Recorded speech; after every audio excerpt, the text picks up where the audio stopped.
Hello, everyone. Welcome to this new webinar. We're here with attorney Cynthia Milian from Powers Law Group. She is our senior associate. She has been, well, you can move to the next slide, please. She has been licensed since 2018.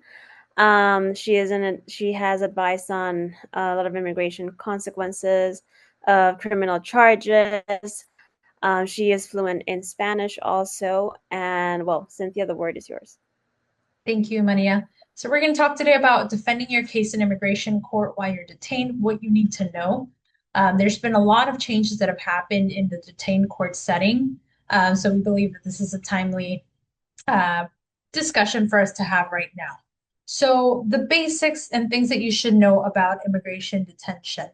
Um, Immigration detention is civil, it's not criminal, but it does limit the freedom and it complicates court defense, especially now. We're going to talk about a certain case that's basically forcing or causing a lot of people to be subject to mandatory detention. So, in immigration court, also handled under the Executive Office of Immigration Review, which is overseen by the Department of Justice, the immigration judge and not the juries are the ones that decide cases.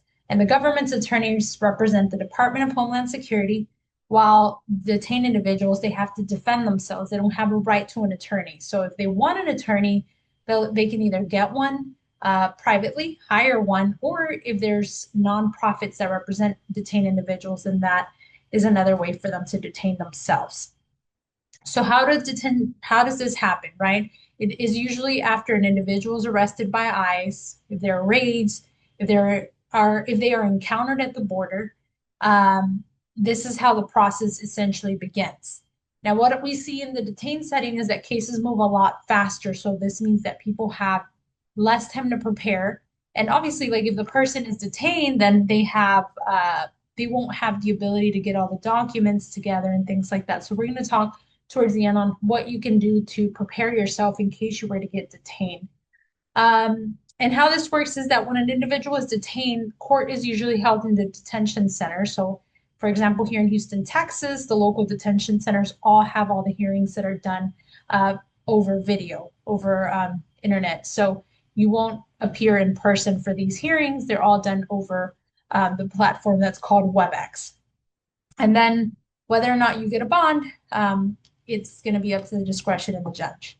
So why do these detention happen?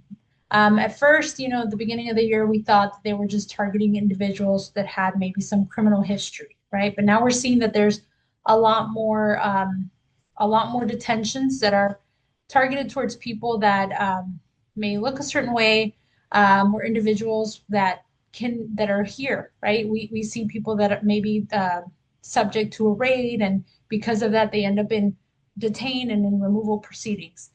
So sometimes they end up there if they're here without status, if they don't have any permanent documentation to prove that they are allowed to be here legally.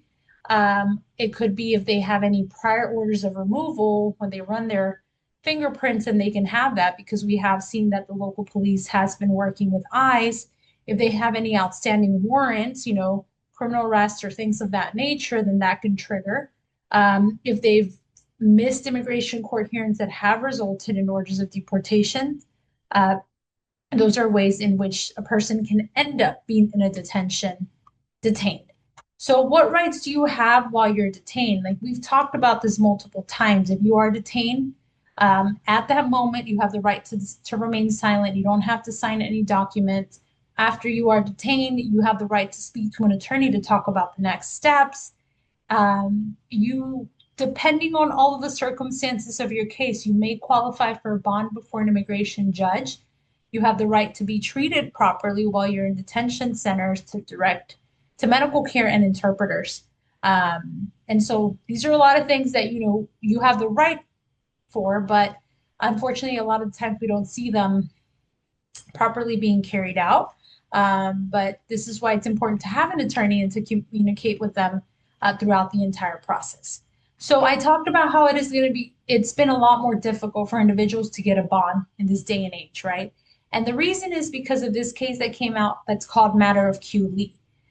This came out back in May 15, 2025, which has severely limited the number of individuals that can qualify for a bond.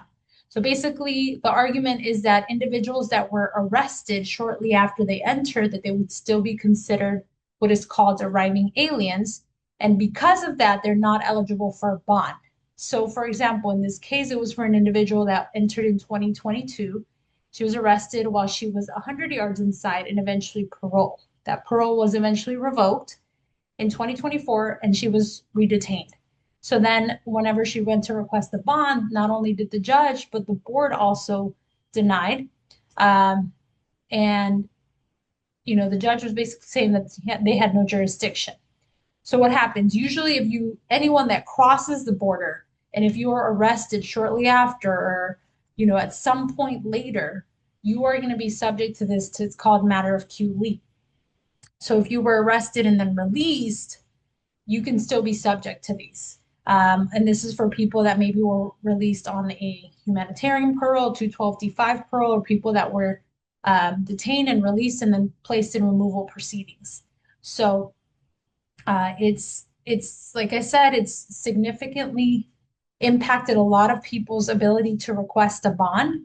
And then another thing that we've seen is that some have even taken it to the interpretation that people just entered, and that even if you didn't present yourself at the border, then you may not qualify for a bond. So a lot of judges interpret this in very different ways, and some of them just straight up say we don't have jurisdiction to see this bond or to adjudicate a bond.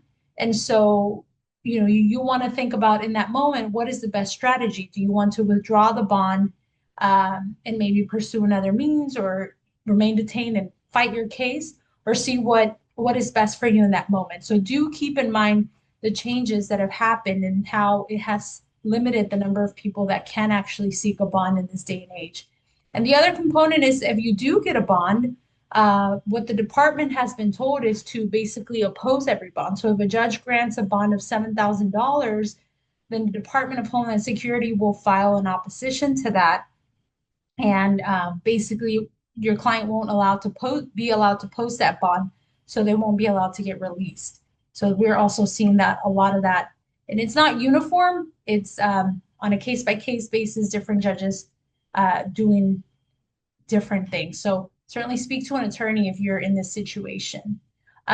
So just some statistics about access to legal representation. Having a lawyer is the strongest predictor of success in detention cases. Without counsel, outcomes are much worse. So only about 17% of unrepresented detainees win their cases, and representation raises the success rates to over 50%. If you have any detention, then you want to make sure that you contact a lawyer, right?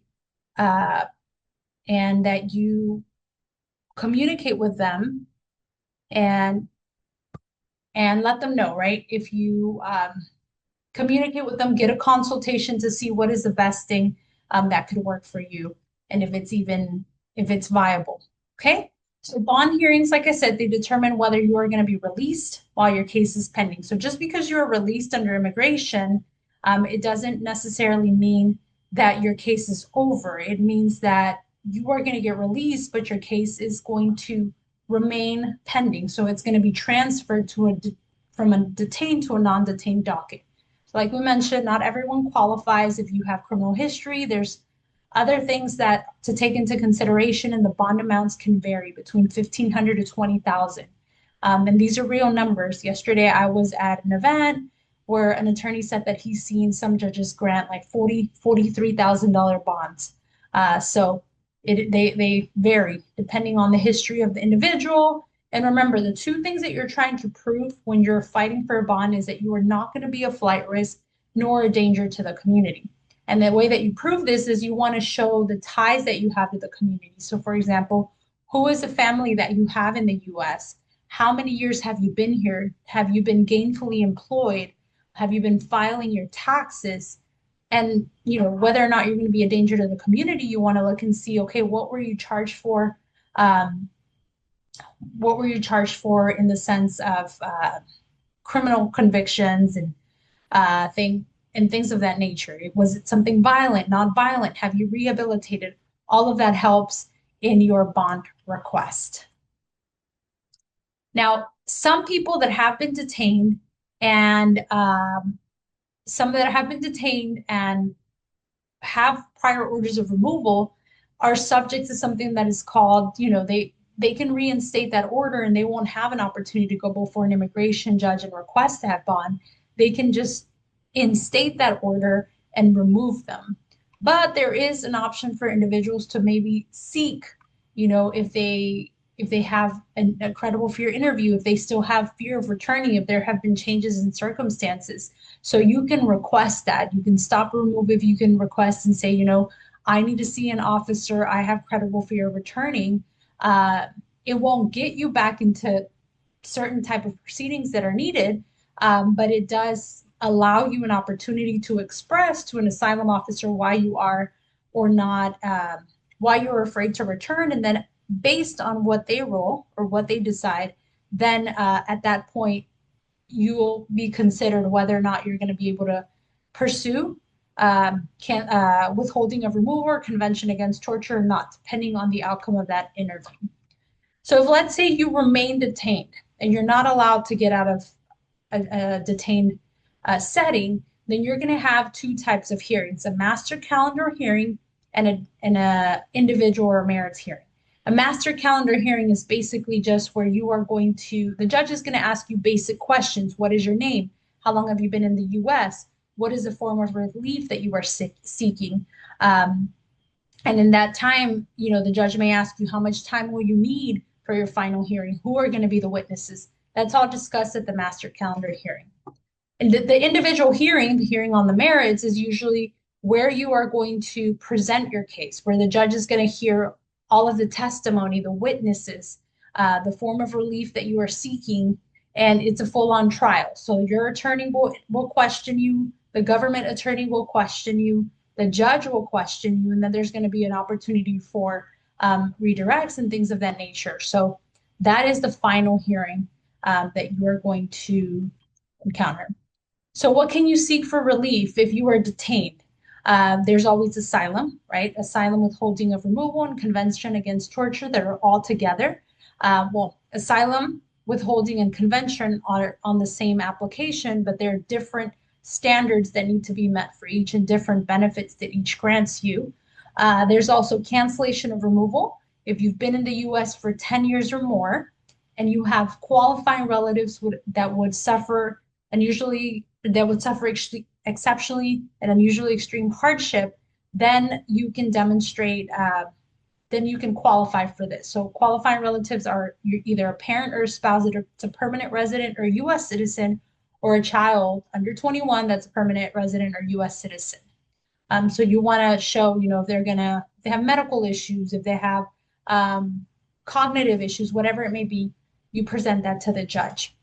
You can also do an adjustment of status, apply for residency through a family-based petition, or in the alternative, if you don't qualify for any of these, you can seek voluntary departures so that you can avoid a removal order that will have consequences for you to try to re-enter at some point in the future. If, let's say, you lose your case in the detained court, you have an opportunity to appeal. That appeal must be done within 30 days of the judge issuing that order.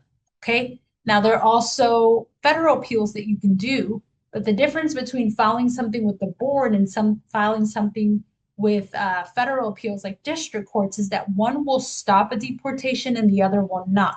So that's very important to keep in mind, because you may be under the assumption that, after the appeal has gone with the board, if that's enough, that'll stop a deportation, but that's not how it works.